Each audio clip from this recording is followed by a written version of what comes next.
News today. वक्त हो चुका है छत्तीसगढ़ की खास खबरों का। पहली खबर देखिए दंतेवाड़ा से लाल शाह की। कांग्रेस पार्टी के विधानसभा उम्मीदवार छविंद्र कर्मा का नामांकन करने के लिए मुख्यमंत्री भूपेश बघेल दंतेवाड़ा पहुंचे। मां दंतेश्वरी के दर्शन करने के बाद कलेक्टर कार्यालय पहुंचकर कांग्रेस के विधानसभा प्रत्याशी छविंद्र कर्मा का दंतेवाड़ा विधानसभा क्रमांक 88 से नामांकन भरा। भूपेश बघेल संकल्प सभा में संबोधन करने के लिए स्टेडियम पहुंचे, जहां उन्होंने कांग्रेस की उपलब्धियां बताते हुए भाजपा के ऊपर जमकर निशाना साधा। उन्होंने देश के प्रधानमंत्री, गृह मंत्री समेत पूर्व मुख्यमंत्री रमन सिंह पर कई आरोप लगाए और अपनी सरकार को गरीबों और किसानों की हितैषी सरकार बताया और लोगों से अपनी सरकार को दोबारा जिताने की अपील। देखो, झूठ बोलने में बहुत माहिर है। धान खरीदी ये करते हैं, बोलते हैं। आप मुझे बताओ, धान खरीदी कौन करता है? राज्य सरकार की, केंद्र सरकार? तो बताओ। हाँ, तो प्रधानमंत्री झूठ बोल रहे हैं, अमित शाह झूठ रहे हैं, इसके बाद कौन विश्वास करेगा? अगली खबर की ओर देखिए चंद्रशेखर बरेली की। विधानसभा चुनाव के मद्देनजर कलेक्टर ऋचा प्रकाश चौधरी और जिला निर्वाचन अधिकारी के निर्देश पर एसएसटी टीम का गठन किया गया है, जिनके द्वारा गाड़ियों का सघन चेकिंग अभियान चल रहा है। आगामी विधानसभा चुनाव में किसी प्रकार की रुकावट न हो, जिस पर जिला निर्वाचन अधिकारी ने सीमाओं पर जांच की टीम को 24 घंटे निगरानी में रखकर गाड़ियों का चेकिंग अभियान जारी रखा है, जिसमें किसी भी तरह का मादक पदार्थ, गांजा, शराब और अवैध तस्कर पर रोक लगाया जा सके। आदर्श आचार संहिता का सही ढंग से परिपालन है। छत्तीसगढ़ विधानसभा चुनाव में मतदाता जागरूकता और मतदान प्रतिशत बढ़ाने के लिए जिला प्रशासन द्वारा स्वीप कार्यक्रम का आयोजन किया गया। कार्यक्रम में कलाकार और विभिन्न स्कूलों के बच्चों द्वारा नृत्य कला की प्रस्तुति देते हुए मतदाताओं को मतदान के लिए प्रेरित किया गया। साथ ही लोकतंत्र के पर्व में भागीदारी सुनिश्चित करने की शपथ दिलाई गई। वहीं कार्यक्रम के दौरान हस्ताक्षर अभियान भी चलाया गया, जिसमें बड़ी संख्या में मतदाताओं ने भाग लिया। बता दें कि जिले में दूसरे चरण में मतदान होना है, जिसकी तैयारियों में जिला प्रशासन मुस्तैद है। मतदाता जागरूकता के लिए चूंकि 17 नवंबर को जो है वो चुनाव होना है, उसके संबंध में आज जो है वो जागरूकता का कार्यक्रम आयोजित किया गया था, जिसमें विभिन्न प्रकार की गतिविधियां जैसे फ्लैश मॉब और मानव श्रृंखला अलग अलग प्रकार के बना करके जो है जो मतदाता है हमारे, उनको जागरूक करने का कार्यक्रम किया गया है। कांग्रेस पार्टी की दूसरी लिस्ट जारी होते ही लंबे इंतजार के बाद आखिरकार कांग्रेस ने अपने 53 प्रत्याशियों को मैदान में उतार दिया है। कई सिटिंग विधायकों का टिकट पार्टी द्वारा काटने के साथ सामरी विधानसभा से चिंतामणि महाराज का भी नाम काट दिया गया है।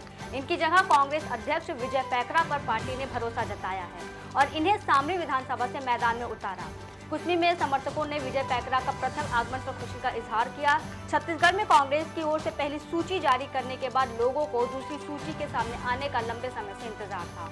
कांग्रेस के उम्मीदवार विजय पैकरा का पार्टी की ओर से टिकट घोषित होने के बाद गुरुवार को प्रथम कुसमी नगर आगमन किया। अपने आप को बड़ा गर्व महसूस करता हूं कि मैं गरीब आदिवासी जनता, पिछड़े हुए जनता, असहाय जनता, माँ बहनों का अपने जीवन काल में भरपूर सेवा किया है।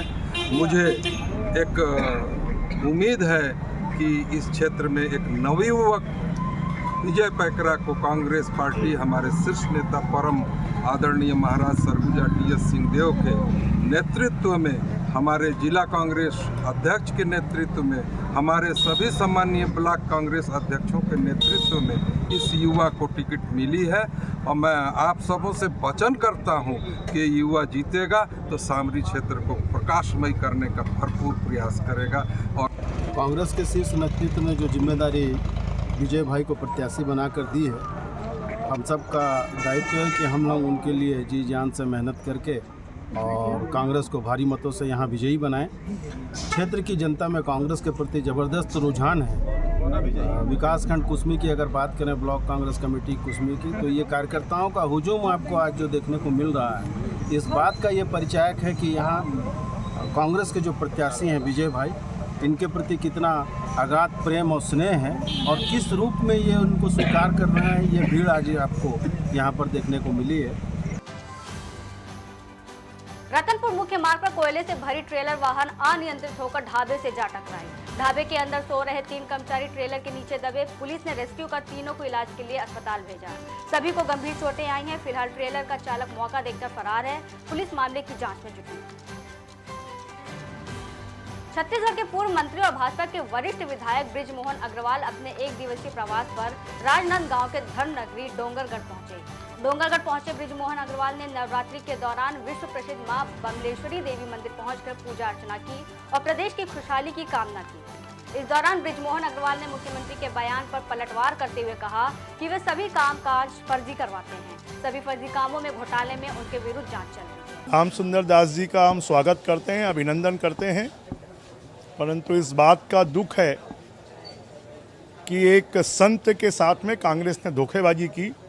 1 साल तक उनको जांजगीर विधानसभा की तैयारी के लिए कहा और अचानक उनको कहा कि आप रायपुर से लड़िए। अनिच्छा के बाद भी वो पार्टी के आदेश पर चुनाव लड़ रहे हैं। बढ़ते अगली खबर की ओर देखिए लाल शाह की। कांग्रेस के बाद कांकेर के भाजपा ने भी अपना नामांकन दाखिल किया, जिसमें अंतागढ़ विधानसभा से भाजपा के पूर्व प्रदेश अध्यक्ष और पूर्व विधायक सांसद विक्रम देव उसेंडी, भानु प्रतापपुर विधानसभा से गौतम उइकी और कांकेर विधानसभा से आशाराम नेतान ने एक साथ नामांकन दाखिल किए हैं। नामांकन दाखिल में झारखंड के केंद्रीय मंत्री अर्जुन मुंडा पहुंचे। कार्यकर्ताओं ने बीजेपी कार्यालय से कलेक्ट्रेट तक विशाल नामांकन रैली भी निकाली। रैली में काफी संख्या में लोग पहुंच रहे हैं। इस दौरान केंद्रीय मंत्री अर्जुन मुंडा ने कहा कि राज्य के निर्माण के बाद छत्तीसगढ़ में विकास के जो कार्य हुए हैं उससे छत्तीसगढ़ को अलग पहचान मिली है। 15 साल के कार्यकाल में जो कार्य हुए हैं वो पिछले 5 सालों में कांग्रेस ने नहीं किया।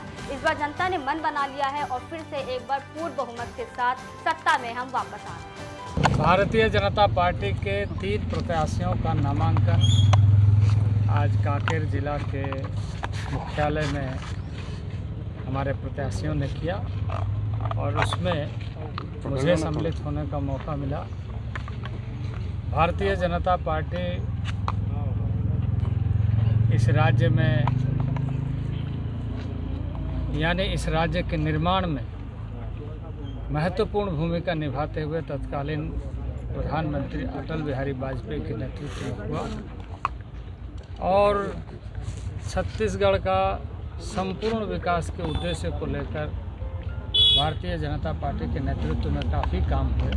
कांकेर जिले के हमारे तीनों विधानसभा के तीनों प्रत्याशियों का एक साथ संयुक्त रूप से आज नामांकन दाखिला हुआ और जिस प्रकार से हमारे यहाँ पर ऐतिहासिक भीड़ हमारे कार्यकर्ताओं और जनता के द्वारा आकर के रैली के रूप में आकर के हम नामांकन दाखिला किया है, तो निश्चित रूप से आज मैं कह सकता हूं कि पूरे हमारे कांकेर जिले के तीनों विधानसभा अंतागढ़, भानु प्रतापपुर और कांकेर विधानसभा से यहाँ की जनता तीनों प्रत्याशियों को विजयश्री का आशीर्वाद देगी। हम कांकेर विधानसभा की तीनों सीट जीत करके छत्तीसगढ़ में भी भारतीय जनता पार्टी की सरकार 2/3 बहुमत के साथ बनने वाली है। जनता में ज़बरदस्त उत्साह देखने को मिल रहा है। ये सरकार भूपेश सरकार की आखिरी समय चल रहा है, उल्टी गिनती पूरी शुरू हो चुकी है, सरकार जाने वाली है। अगली खबर देखिए बेनतरा से लाल शाह। बेनतरा के विधायक आशीष छाबड़ा को एक बार फिर कांग्रेस ने अपना विधानसभा प्रत्याशी बनाया है। टिकट की घोषणा के बाद उनके कार्यालय में बड़ी संख्या में कांग्रेसी कार्यकर्ता पहुंचे और आशीष छाबड़ा को शुभकामना ज्ञापित की। इस दौरान आशीष छाबड़ा ने कहा कि पार्टी इसके लिए भी आभारी है। कांग्रेस का स्लोगन एक बार 75 पार हमारा लक्ष्य है। हम प्रदेश सरकार के द्वारा किए गए विकास को लेकर जनता के बीच जाएंगे। किसानों के साथ 20 क्विंटल प्रति एकड़ धान खरीदी का जो वादा किया है उस वादे को भी निभाएंगे। देखिए, सबसे पहले तो मैं अपनी विधानसभा की जनता के प्रति आभार व्यक्त करता हूँ। माननीय हमारे राष्ट्रीय अध्यक्ष खड़गे साहब के प्रति आभार व्यक्त करता हूँ। माननीय राहुल गांधी जी जो हमारे नेता हैं उनके प्रति, और प्रदेश के माननीय मुख्यमंत्री भूपेश बघेल जी के प्रति, हमारे माननीय प्रदेश अध्यक्ष दीपक बैज जी के प्रति और जितने भी हमारे वरिष्ठतम नेता हैं, और साथ ही मेरे कांग्रेस पार्टी के सभी साथी जिन्होंने मुझे यहाँ तक पहुँचाया, जिन्होंने मुझे दोबारा यहाँ पे प्रत्याशी के रूप में बेमेतरा विधानसभा क्षेत्र के कांग्रेस के अधिकृत प्रत्याशी के रूप में अवसर दिया है। निश्चित रूप से जैसा कि कांग्रेस का एक स्लोगन है कि अब की बार 75 पार किनारे के साथ हम मैदान में उतरे हैं, और जो माननीय मुख्यमंत्री भूपेश बघेल जी की जन कल्याणकारी योजनाएं रही है, जो प्रदेश में अभूतपूर्व विकास कांग्रेस पार्टी ने किया है, हर वर्ग के लिए योजना बनाई है। निश्चित रूप से आने वाले समय में फिर से दोबारा हम छत्तीसगढ़ में कांग्रेस की सरकार माननीय मुख्यमंत्री भूपेश बघेल जी के नेतृत्व में बनाने जा रहे हैं। बढ़ते अगली खबर की ओर देखिए नारायणपुर से लाल शाह की। जवाहर नवोदय विद्यालय में civil surgeon doctor Ashok Kumar Bhoyar और उनकी टीम द्वारा स्वास्थ्य कार्यक्रम का आयोजन किया गया। बच्चों से संबंधित बीमारी, रक्तचाप, हृदय रोग, मलेरिया आदि की जांच और उपचार का कार्य किया गया। प्राचार्य संजय कुमार मंडल के द्वारा मुख्य चिकित्सा अधिकारी डॉक्टर अशोक कुमार का सम्मानित किया। डॉक्टर अशोक कुमार ने बच्चों को स्वस्थ रहने के गुण सिखाए, हॉस्टल में रहने पर हो रही बीमारियों के प्रति जागरूक रहने और बच्चों के नेत्र जांच की बात की। भाजपा के नेता अमित शाह द्वारा बस्तर में दिए गए चुनावी भाषण पर प्रहार करते हुए प्रदेश कांग्रेस अध्यक्ष दीपक बैज ने कहा कि 3 दिसंबर को भाजपा छत्तीसगढ़ में बीते दिनों की पार्टी हो जाएगी। अमित शाह को भी पता है बस्तर में भाजपा का खाता भी नहीं खुलेगा। अमित शाह कितना भी कोशिश कर ले, बस्तर के लोग भाजपा के बहकावे में नहीं आने वाले। भाजपा ने 15 सालों तक बस्तर के लोगों का शोषण किया था। बस्तर के आदिवासियों के संवैधानिक अधिकारों को बंधक बनाकर रखा गया।